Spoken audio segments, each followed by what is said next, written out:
Guys, I just want to show you how to clean the jet without removing the jet from the connector assembly.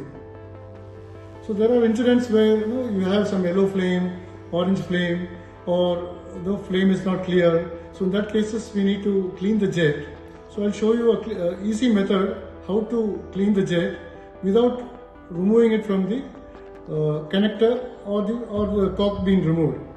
So first of all, we need a very thin steel wire, which is easily available in some workshops. This is a clutch cable wire, or any thin material, thin steel wire also is fine to clean the jet. So now we'll show you the method how to clean the jet